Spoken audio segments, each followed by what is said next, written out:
శ్రీమాత్రే నమ. జయ గురు దత్తాత్రేయ నమ. ఈ వీడియోలో మనం 2025వ సంవత్సరం జూన్ నెల మాస ఫలితాలు తెలుసుకునే ప్రయత్నం చేద్దాం. మరి ముందుగా ఈ నెల ప్రారంభంలో ఉన్నటువంటి గ్రహస్థితి పరిశీలించినప్పుడు మరి కుంభరాశి అందే రాహుగ్రహం ఫ్రెష్గా మే 18నే రావడం జరిగింది. సుమారు 1.5 సంవత్సర కాలం పాటు రాహు కుంభరాశి అందే సంచారం జరుగుతుంది. ఇక మేషరాశిలో షష్టగ్రహ కూటమి విడిపోయి సింగిల్గా శని భగవానుడు ఒక్కడే మీనరాశిలో సంచరించడం జరుగుతుంది.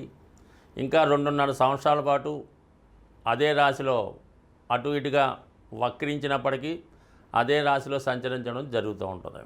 మరి మేషరాశిలో శుక్రుడు, వృషభ రాశిలో రవి బుధ గ్రహాలు, మిథున రాశిలో మరి కొత్తగా మారినటువంటి మే 15 నుంచి అదే రాశిలో సంవత్సరం పాటు గురుగ్రహ సంచారం మిథున రాశిలో.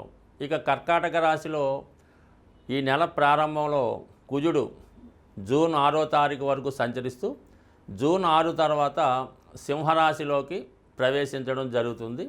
మరి చివరగా సింహరాశి అందే కేతుగ్రహ సంచారం ఇంకా సుమారు 18 నెలల పాటు అదే రాశిలో సంచరించడం జరుగుతుంది. అయితే ఈ నెల ప్రత్యేకత ఏంటంటే ఈ నెల ప్రారంభంలో గ్రహాలన్నీ రాహుకేతువుల మధ్య ఉండిపోవడం వల్ల ఒక విధమైనటువంటి గోచారరీత్యా కాలసర్పదోష ప్రభావం ఏర్పడింది. అలాగే వృషభ రాశిలో రవి బుధుల సంచారంతో బుధాదిత్య యోగం ఏర్పడింది.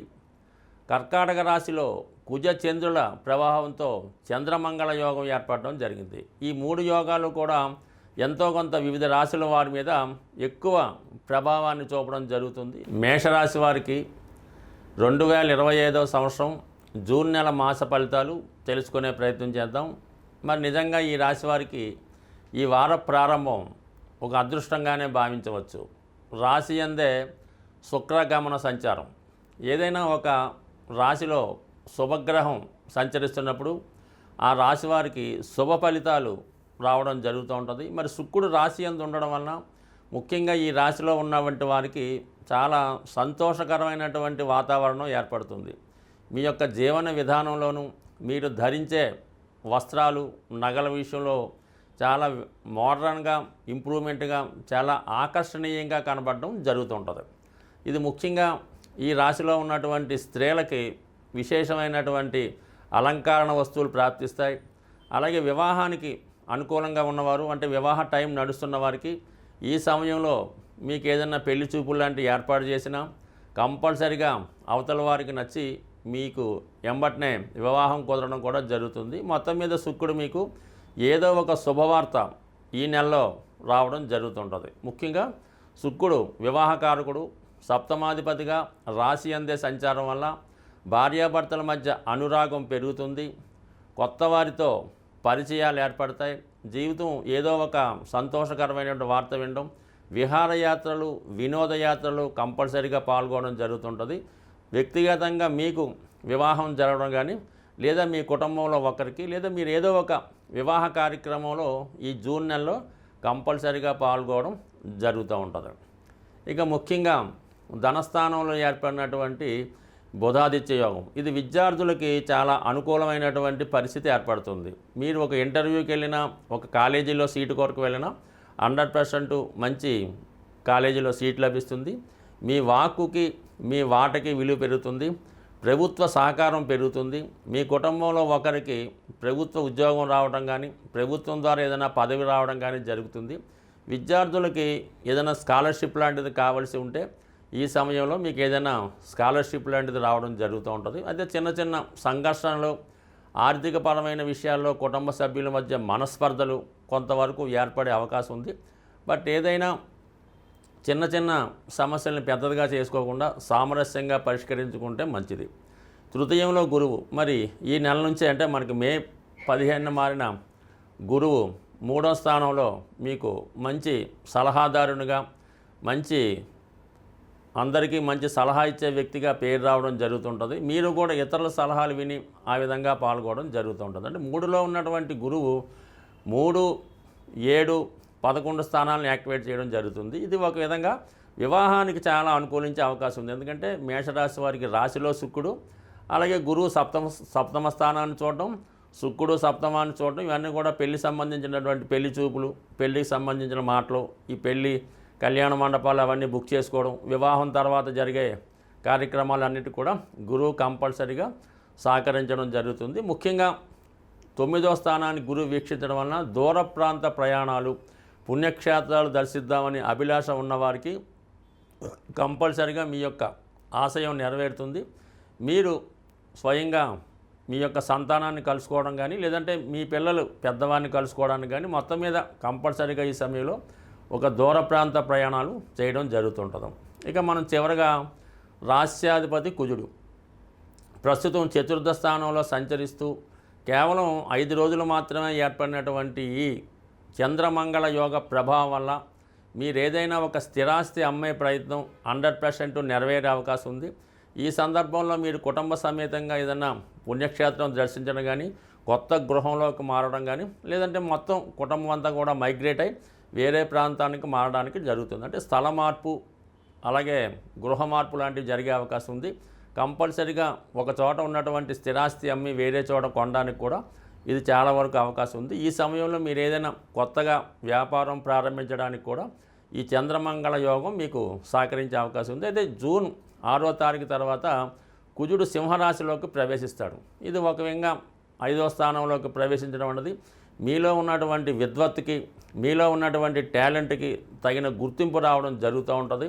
అలాగే మీ యొక్క సంతానం యొక్క అభివృద్ధి మీకు చాలా వరకు సంతోషాన్ని కలిగిస్తూ ఉంటుంది. ఎవరైతే క్రీడారంగంలో, పోలీస్ డిపార్ట్మెంట్లో ఉన్నారో, నూతన ఉద్యోగాన్ని కొరకు ఎవరైతే ప్రయత్నం చేస్తున్నారో వారికి ఈ సమయం చాలా అనుకూలంగా ఉంటుంది. మీలో ఉన్నటువంటి టాలెంట్కి తగిన గుర్తింపు రావడం జరుగుతుంది. కొంతమంది ఇదే సమయంలో మనకి జూన్ 5, 6 కదా ఉద్యోగం మారడానికి కూడా ఈ గ్రహస్థితి అనుకూలించే అవకాశం ఉన్నది. ఇక కామన్గా మీకు జరుగుతున్నటువంటి ఏలినాటి శని ఖర్చులు కొంత అదుపులో పెట్టుకోవాలి. ప్రతిదానికి కూడా 10 రూపాయలు ఇక్కడ 100 రూపాయలు ఖర్చు అవుతుంటుంది. కంపల్సరీగా ఫైనాన్స్ ప్లాన్కి తప్పనిసరిగా వేసుకోవాలి. అయితే రాహు 11లో ఉండడం వల్ల మీకు రుణం, అప్పు సులభంగా దొరుకుతూ ఉంటుంది.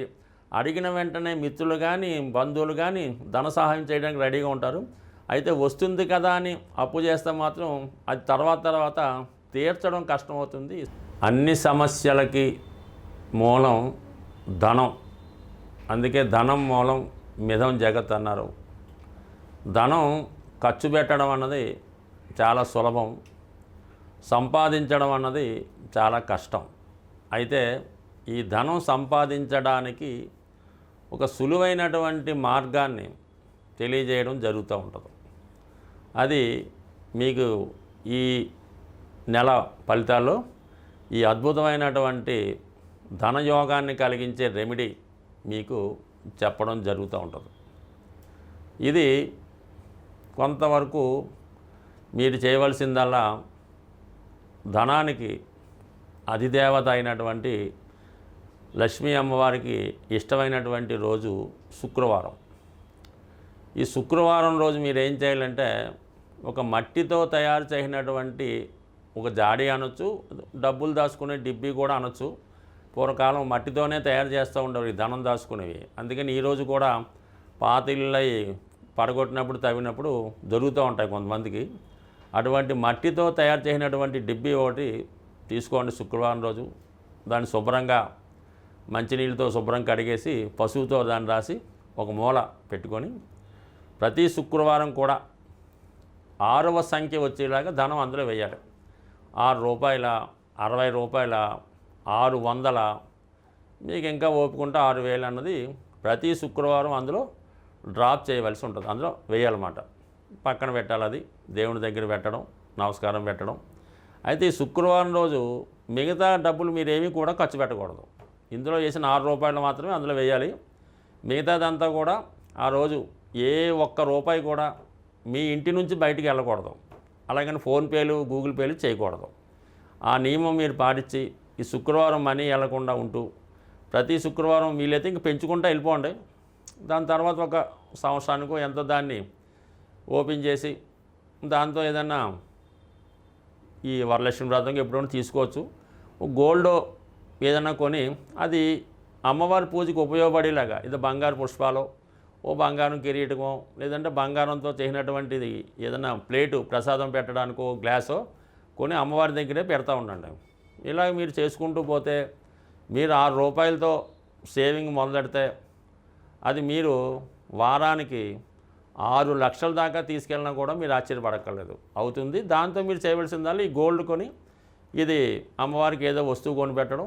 మళ్ళీ మీకు బాగా మీరు దాన్ని మళ్ళీ మీ ఇంట్లో ఒక అమ్మాయి పుడితే ఆ అమ్మాయికి, అంటే అమ్మాయి కూడా లక్ష్మీ స్వరూపం కాబట్టి ఆవిడకి మీరు అవి కానుకగా ఇవ్వచ్చు, బంగారు ఆభరణాలు కూడా ఇవ్వచ్చు. బట్ ఏదన్నా ఈ శుక్రవారం 6 సంఖ్య ఇది కాకుండా మిగతాది కూడా బయటికి వెళ్ళకూడదు. ఇంకా అది ఎంత గొప్ప అవసరమైనా సరే అక్కడతో శుక్రవారం నాడు స్టాప్ చేసి శనివారం మార్నింగే పేమెంట్స్ మాట. ఈ విధంగా చేసి చూడండి.